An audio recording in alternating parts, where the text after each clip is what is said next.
Welcome to another episode of Chronicles of a Kenyan Cyclist, Chronicles of a Kenyan Biker.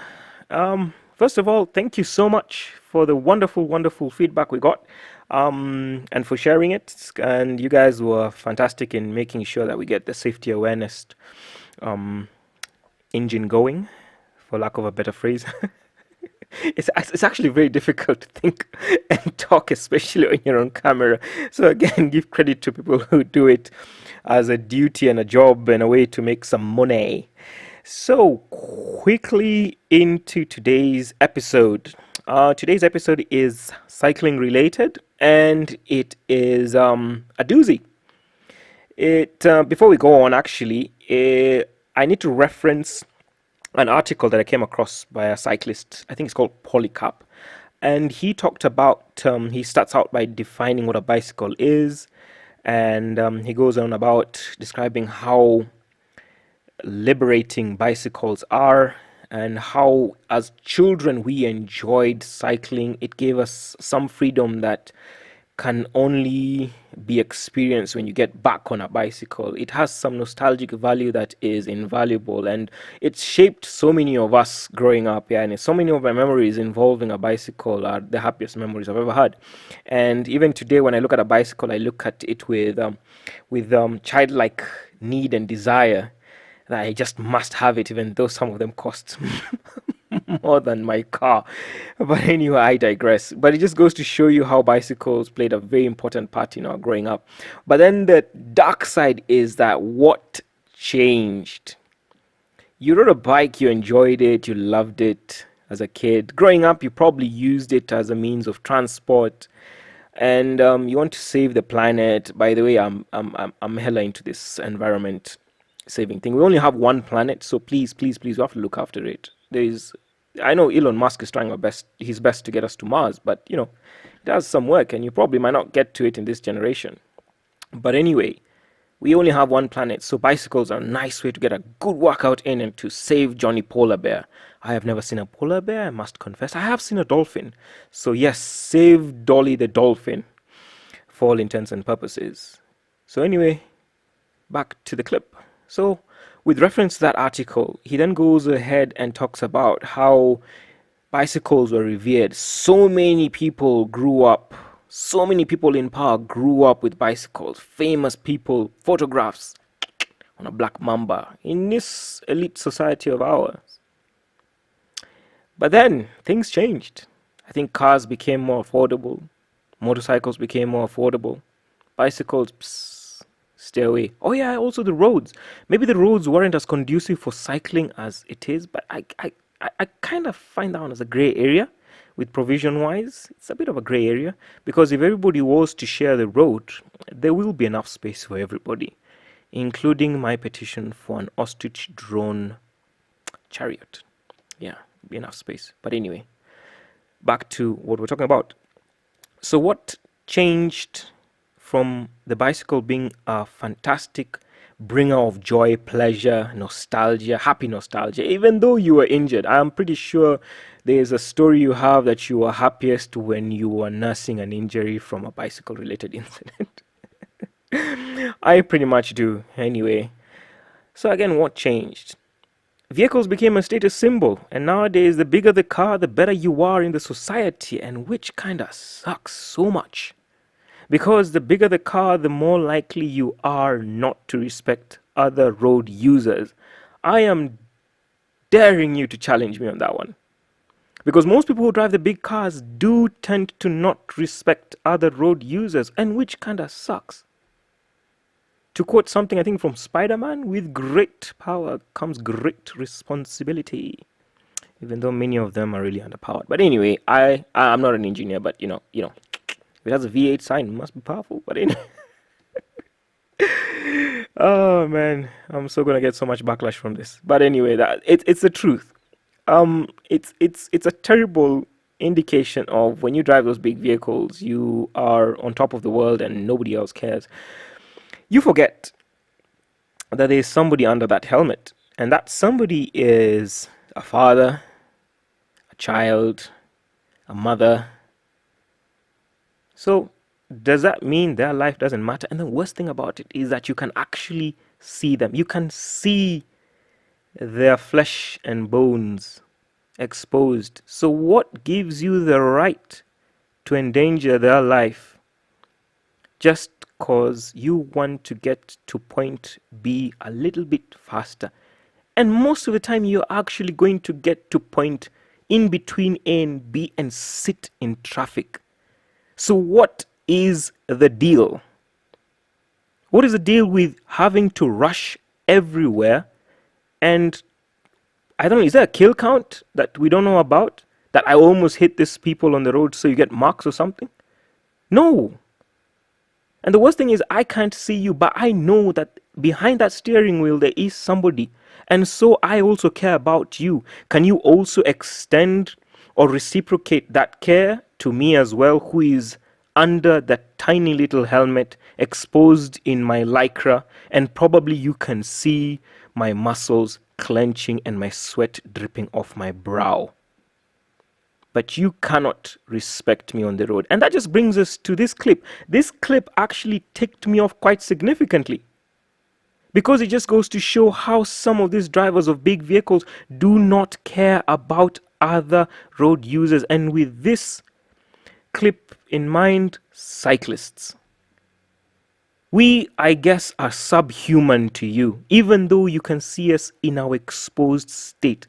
Those clothes, by the way, do not hide anything. Sometimes you just have to walk around with a bag in front of your genitals. But this just goes to show you how vulnerable we are. And yet, we should be, I guess, a little bit of caution to make sure that we get to point A and point B. And hats off to the drivers who guard cyclists at night. They are being hooted at in the background, but they are like hazards on. Cyclists in front of me, I am going to escort them until they are safe. You people are genuine cyclist heroes. You're the guys who make sure that Mina, Philippe, Alex gets home to his loved ones safely, because you never know. You never know. And remember, you have one life. Cyclists never ride with wanton abandonment of their own mortality. No. We enjoy it, but we let the enjoyment take precedence over the fear. Because deep down we think that, you know what? Deep down you will remember you used to be a cyclist. You will remember that that person used to be me at one point. So I might as well respect them on the road and make sure that they get home safely or wherever they're going. So let's get on to the clip. Now the clip starts. Yep, there we go. Of us on Gong Road. I'm so sorry about Gong Road. Oh, it's my usual route. I find myself on it. But we came from a nice ride. Okay? And I was murdered by Philippe on this particular ride. So there we are, powering up Lenana intersection. Now, again, let me just stop the tape there. This section, before it has been completed, now it's being worked on, is that it had no way of accessing Lenana, and drivers had to now drive on the wrong side of the road or go around the overpass and then turn around and then come and make a U-turn, which is very sharp. And so this section was very dangerous, and it still is, because people get familiar with doing something and they just want to stick with it because it still happens. You still people see doing that until it's policed or something of the sort, but I don't know. So it's pretty dangerous. So we came from a ride up in Gong Road, and now this is a bit of an old footage that I had, and it was a nice ride. I was killed on the hills by Philippe and Alex. Shock. But anyway, let's go on. Okay, come up the hill. It narrows. Okay, you can see the road divider there. Traffic is actually fast moving as they power up the hill. We come across a cyclist, and let me just stop it there. You can notice Alex looking back, right? Because right in front, out of view of the camera, is that there is a matatu that is stopped on the side of the road, and he's pretty much hugging the equivalent of 1.5 lanes, because there's another matatu that has stopped in front of him, and now this gentleman now wants to go in front of him. Okay, so you notice why they're hugging the middle lane. They're maintaining some lane presence, but I tend to want to shift onto the left. Just it's because it's my usual route. Again, excuse. So you see, my natural instinct is to hug the left, of which I do so right there. Now, as we go on, you can see They're still maintaining, and Alex is looking back. One car passes the extrail, and their hands are out. Let me just stop the tape there. You notice that their hands are out. They're indicating that, yo, cyclist here, need to change lanes. That's my equivalent of an indicator, and it's usually very visible. Now, you notice Philippe wearing his high vis riding gear. It's neon green with a black contrast, and then his light is flashing. That's a Varia Garmin.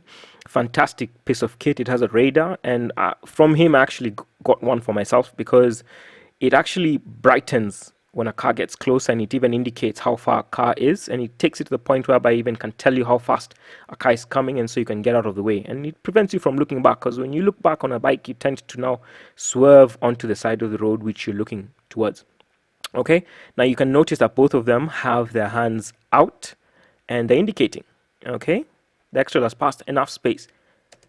Now into frame comes a VX. VX slows down, and now you can see clearly that the Matatu was trying to swerve. Now you can notice there's quite a lot of traffic around here. Okay, one, there is a lady who is I think wanting to board a Matatu, pedestrian. Boda. Then there's a boda coming the wrong way. Then there's a Matatu which is making an illegal stop. Actually, two of them. I think there were three, if I'm not wrong. And then you have the Prado that has just come into frame on the left side of the on the right side of the screen. Now you see already they have joined, and I guess the correct thing to do, or rather the noble thing to do, or the right thing to do, would probably just give way, because everybody has slowed down. But the funny thing is about this is that I think the Prado was slowing down because of the Matatu and not the cyclist, because of what he does next. Okay, let's play the clip. There we go. We go through like that, and Philippe smacks his bottom because he's pissed off. And then watch this. You can see clearly now there is a lorry unloading, I think, metal, and then there is a Matatu culprit that caused the whole problem. And then Philippe smacked his bottom out of frustration because the Prado actually hooted, and that ticked us off. I think it hooted. I'm not pretty sure. We'll play the clip in totality and make sense of it, but it's irrelevant. And yet, this is what he does next. As we go on the clip, the guy accelerates, and I swing the camera back to look at the Matatu, just to intimidate him a little bit. I'm sorry. Swing in front, and you can see there the Prado actually went off-road. If you allow me just to stop the clip there, he just couldn't wait to try and pass the cyclist. As in, you have, I think, almost 200 brake horsepower, and the horsepower for Philippe might be close by there, but I kid. But it's, to be honest, as in there's no ego competition here. As in the best thing you could do is just slow down and let the guy pass, and they're like, yeah, that's fine. So when we go on, the guy kicks off dust. I swing the camera back around to look at the Matatu. The Matatu guy is like, oh my goodness, front indicators. And then I swerve around the causative Matatu of all this, and then on our jolly way. And that's the end of the clip. Man, this clip, it every time I watch it, there's so many things that could go wrong. So many things that could go wrong. And I know the onus could be on several things. It's kind of hard to point a finger on one person, even though I started being Mr. Johnny Judgmental. But it's because it pains me when drivers do such things. And it's sometimes down to common sense and being kind to other road users. But when you show that you have zero chills for such things, that's when it kind of ticks me off. Because it just takes one moment of ignorance, or rather when you just decide, you know what, I need to be wherever I need to be faster than you, so get the hell out of my way, hyphenated, for something terrible to happen.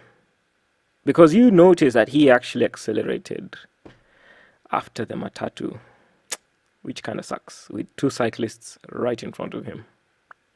And by the way, this was a Saturday. Oh, man. Anyway, I'll play the clip in totality. It's about a minute long, so you just let us know what you think in the comment sections. Yeah, there are many factors to play here. The road design, the Matatu stops, Well, I want to paint cyclists as being holy, but we probably should have slowed down, of which we did to avoid the matatas. To be honest, the road was blocked in front. So we slowed down, showed, indicated, changed lanes nicely, went back in. But, the guy at the back didn't want to let us pass, even though there was nothing to warrant such behavior. Maybe he needed to go and take a poop. That's what I could think about right now. That's it for me, guys. Peace.